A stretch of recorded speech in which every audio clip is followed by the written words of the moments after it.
Volvemos a Entre Libros y heme aquí que estoy conversando con Paco Moreno, quien acaba de publicar este libro. Está calientito, no saben cuán calientito es este libro, ya vamos a conversar acerca de ello. Se llama El jinete en la hora cero, editado por nuestros amigos de Artífice Comunicadores. Y bueno, es una novela muy evocadora, me ha gustado mucho leerla. Placentero ha sido como experiencia, digo. Y ustedes no se imaginan las cosas que yo converso con los invitados antes de salir al aire o antes de grabar, ¿no? Propiamente dicho, ¿no? Porque lo que me está diciendo hace un ratito Paco era lo siguiente. Los ojos de un caballo son como los ojos de una persona. ¿Contarías un poquito acerca de esa idea, Paco? Y bienvenido, bienvenido para a Entre Libros. Muchas gracias, César, muchas gracias, Kimberly. Sí, decía que yo tengo en la memoria que la mirada de un caballo es la mirada de un ser humano. Los ojos de un caballo se parecen mucho a los de un ser humano. Tú me decías que tu familia además había tenido caballos, por tanto tú has tenido un contacto cercano con ellos, ¿no? Y ciertamente hay escritores que han hablado también acerca de los caballos y bueno, en general en la sierra, tú lo has comentado también en entrevistas, digamos, la relación con el caballo es estrecha, ¿no? ¿Cómo era, Sí, cómo se llamaba tu caballo? se llamaba Mayacha, es el personaje que está en el libro. Ah, Claro, la historia de efectivamente. Mayacha es, digamos, real, ¿no? Digamos, real, con algunos elementos de ficción. Mi familia tenía ese caballo y era un personaje importante dentro de la familia, ¿no? El caballo en las familias andinas es como si fuese un perrito en las familias urbanas, ¿no? Que Mm. lo cuidan, lo protegen, le celebran su cumpleaños, hablan con ellos, ¿no? Qué hermoso, qué hermoso. Yo, deben ser experiencias pues que tengan sus similitudes, ¿no? Yo estoy seguro de que muchas personas viendo los ojos de sus perros también pensarán que hay una humanidad allí, ¿no? Y creo de hecho que la literatura nos sirve para recordarnos esa humanidad presente en todo, ¿no? El caballo sin duda un tema en este libro que ha escrito Paco Moreno.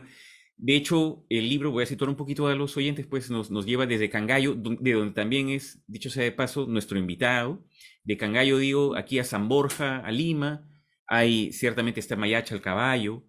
En fin, evocaciones acerca de un amor que se extraña. Una chica de bello nombre, Alejandrina.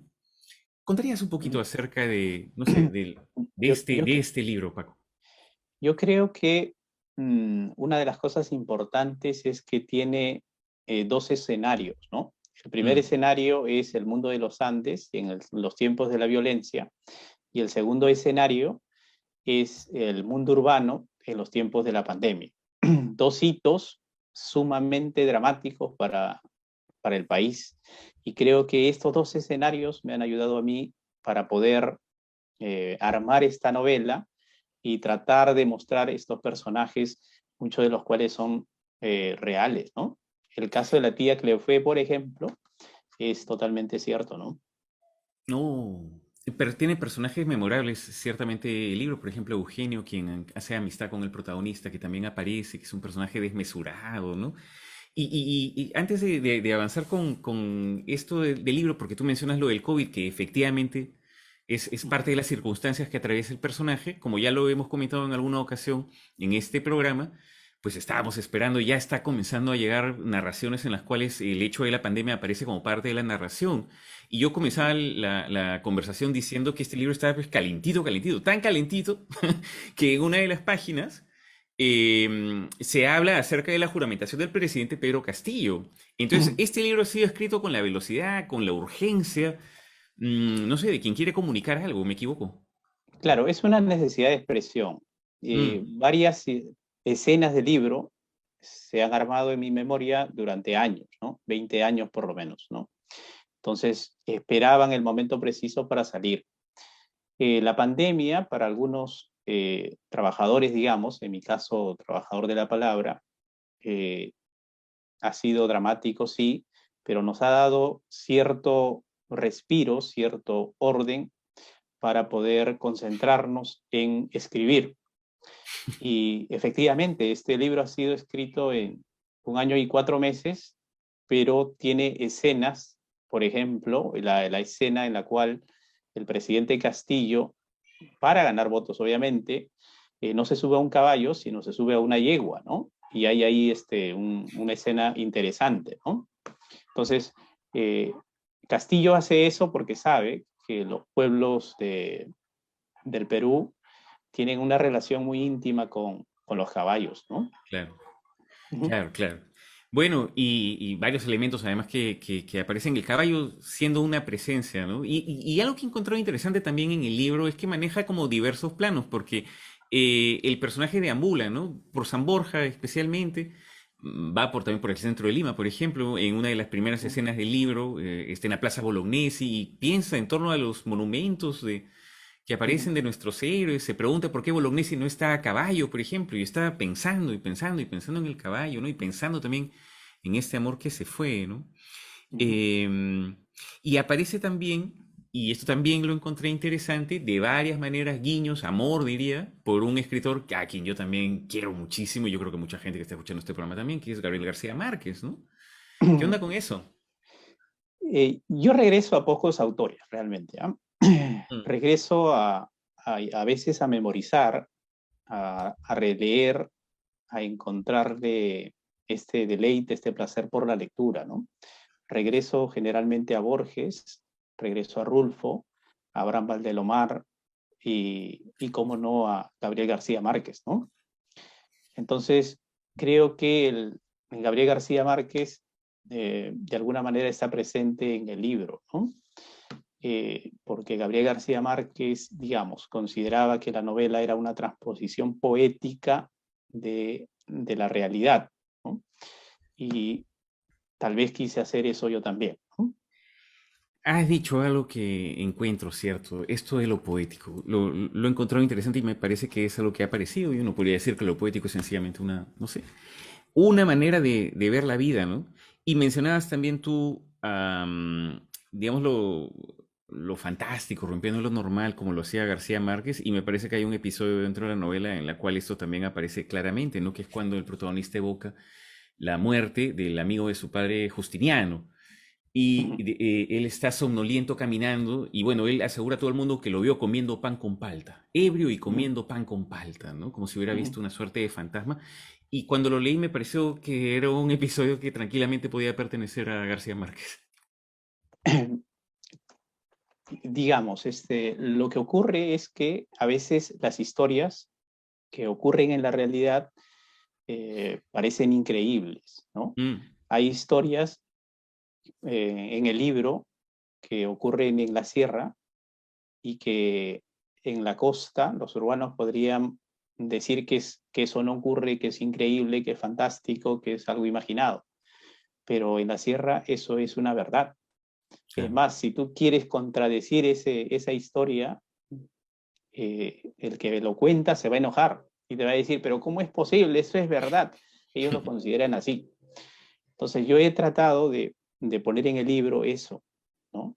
La verdad de las historias que ocurren en la sierra, digamos, ¿no? Mm. ¿Por qué escribes? Es una pregunta que le hago, me gusta hacer a los escritores, es una pregunta también complicada, me imagino, es grande, pero cada respuesta me parece valioso e ilumina este trabajo tan bonito y tan además dedicado, porque escribir un libro no es cualquier cosa, o sea, demanda mucho tiempo y mucha atención. Yo creo que no sé hacer otra cosa, ¿no? Creo que mi trabajo consiste en leer y en escribir. Es una necesidad Mm, de expresión, ¿no? Hago periodismo también por eso, ¿no? Eh, no me veo haciendo otra cosa, ¿no? He hecho otros trabajos de joven, digamos, pero eh, mi trabajo central creo que es la lectura, ¿no? Y subrayar, digamos, ¿no? Leer con el lápiz en la mano, celebrar, subrayar, criticar también, ¿no? Y cuando hay tiempo, escribir. qué bonito. Em, Me hace recordar algo que a veces yo comento que a mí en su momento también me pareció muy bonito. Y bueno, independientemente de lo que uno pueda pensar de la manera de comportarse o las opiniones de alguien, uno puede siempre admirar la obra de un escritor, ¿no? Entonces yo en algún momento en una exposición vi los libros que había leído cuando era joven, cuando estaba aprendiendo a ser escritor, Mario Vargas Llosa. Y él lo que hacía en las últimas páginas de los libros era ponerle nota a los libros que había leído. Y en la exposición esa te mostraban los libros, ¿no? Él le ponía 18, 16 a Faulkner. Y lo encontré inspirador al mismo tiempo, ¿no? Tú hablas de subrayar también los libros. ¿Qué cosa es lo que Sí. subrayas? Me interesa mucho las frases, me interesa mucho las figuras literarias, una ironía, me interesa mucho. Mm. Por eso yo admiro mucho a un escritor peruano que vive en Costa Rica, se llama Víctor Hurtado Oviedo. Él ha publicado en 1998 un libro que se llama Pago de Letras, un libro que ya tiene 4 ediciones y ahora se llama Otras Disquisiciones. Oh. Entonces es un libro brillante, diría yo, una prosa espectacular. Es quizás nuestro Abraham Valdelomar de ahora, ¿no?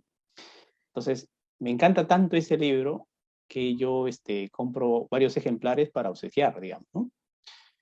Entonces, lo que yo busco en los libros es el trabajo del lenguaje, ¿no? Y por eso también me gusta tanto la prosa de César Hildebrand, ¿no? O Jaime Bedoya, o César Leva, ¿no? No. Y en la ficción me gusta mucho Rulfo y obviamente García Márquez, ¿no? Por eso, por el trabajo del lenguaje, en la forma distinta de decir las cosas, ¿no? Qué interesante. Y habla además del amor que puede tener alguien por la literatura. Esto que mencionabas tú de ir regalando ejemplares de un libro que te gusta. Sí, sí. Oh, qué bonito. Regalo, obsequio generalmente libros, ¿no?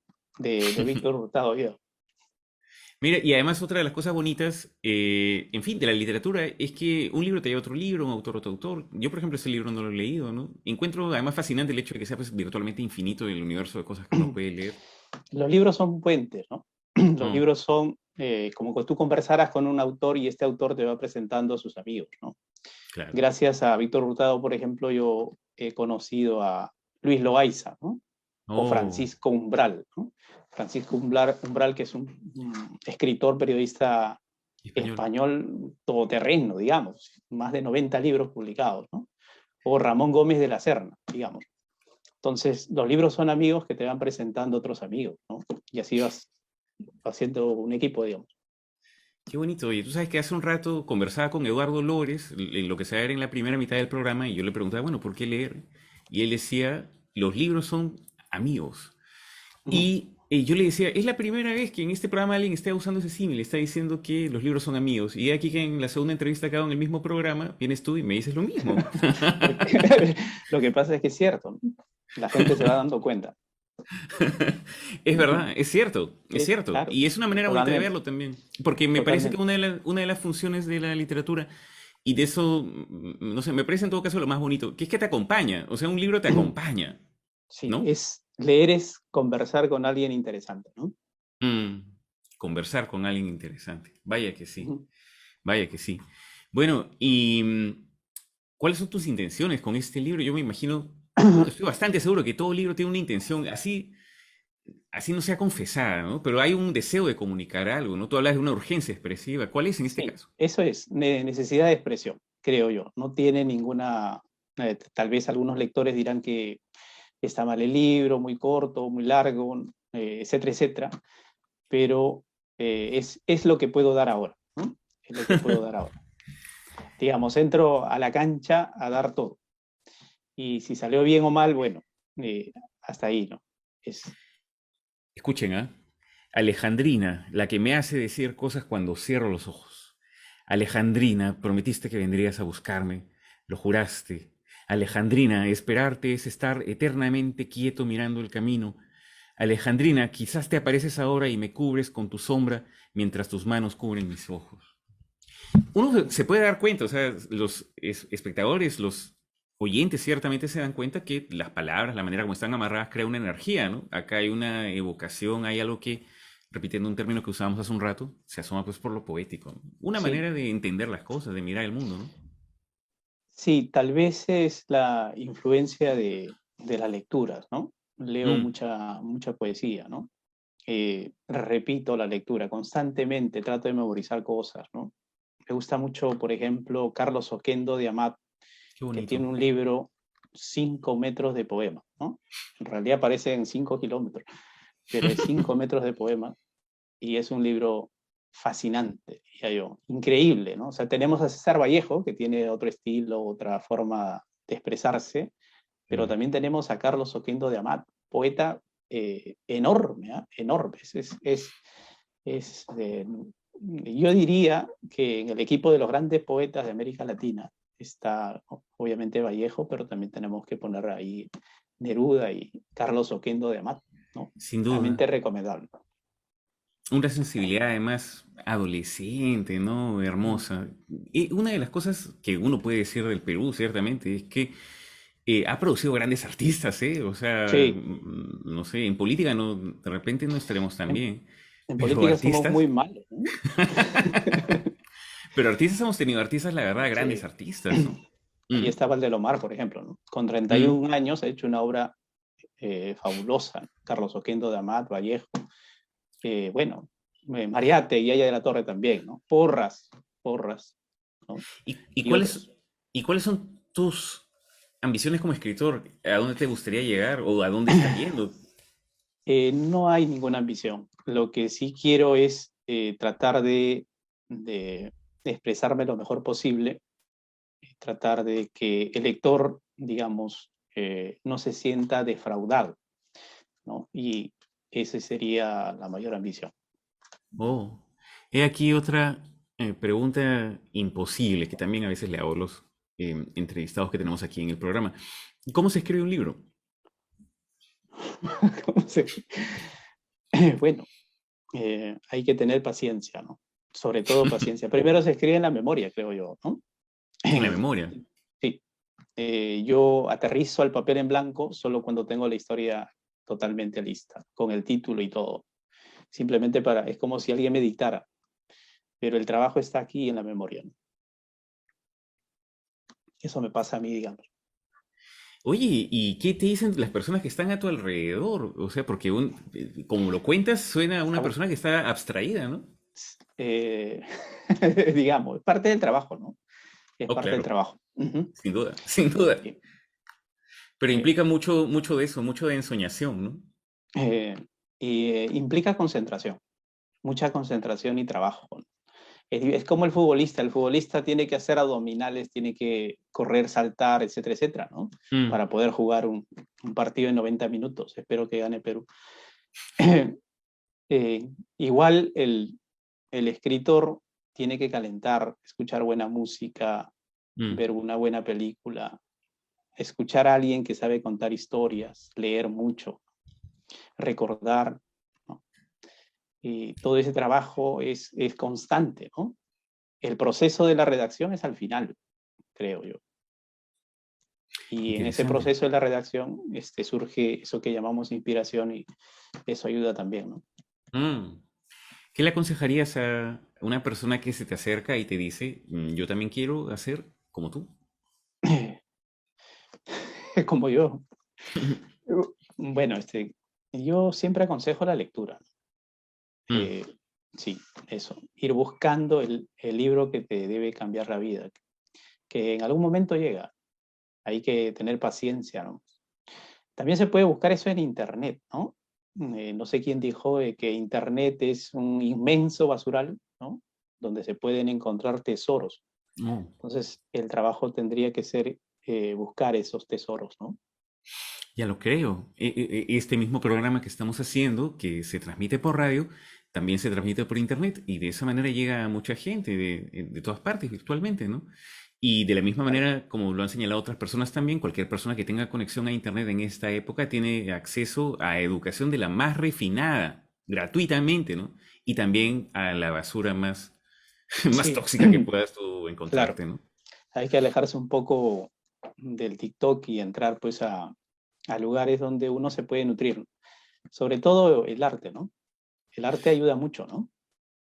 Ya lo creo, ya lo creo. Es indispensable. Es una necesidad, de hecho, biológica, me parece a mí, que las personas produzcamos arte, porque el arte, teniendo que ver con las emociones, ayuda a procesar precisamente las emociones, ¿no? O sea, necesitamos producir y consumir arte también. Es una Sí, necesidad.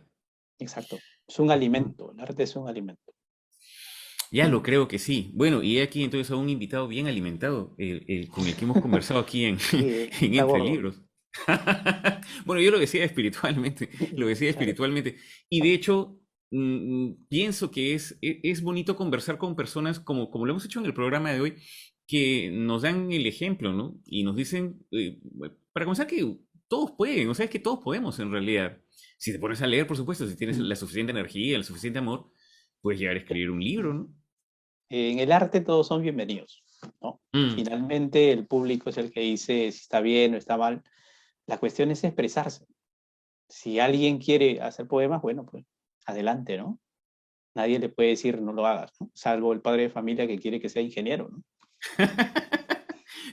¿Te pasó? ¿Te pasó a ti? No, no. Y por eso sí agradezco a Cruzilda Tineo y a Francisco Moreno, que son mis padres, que nunca, nunca me dijeron tienes que ser tal cosa, ¿no? Lo que sí me aconsejaban siempre es estudiar. Claro, Ellos no han claro. tenido la posibilidad de estudiar en la universidad, ¿no? Ellos son campesinos, digamos, ¿no? Campesinos reales de Incarajay, ¿no? Pero siempre han tenido esa mirada buena, digamos, de apostar por la educación. Y yo agradezco también a la educación pública, porque sin la educación pública yo no hubiese podido acceder a los libros, a disfrutar del arte, del gran cine, ¿no? Qué bonito que eso que has dicho, ¿eh? Bueno, y felicitaciones pues por esta primera novela, Paco Moreno. Hemos estado conversando con él aquí en Entre Libros, El jinete en la hora cero. Busquen ustedes este libro, ¿eh? Muy, muy interesante, muy evocador. Muchas gracias pues Paco por estos minutos. Muchas gracias a ti, César. Muchas gracias, Kimberly. Y gracias por hacer este tipo de programas, ¿no? Que ayudan mucho a los ciudadanos. En esas estamos, pensamos que es indispensable. Gracias a ti, Paco. Muchas gracias. Hasta otra oportunidad. Cuídense mucho.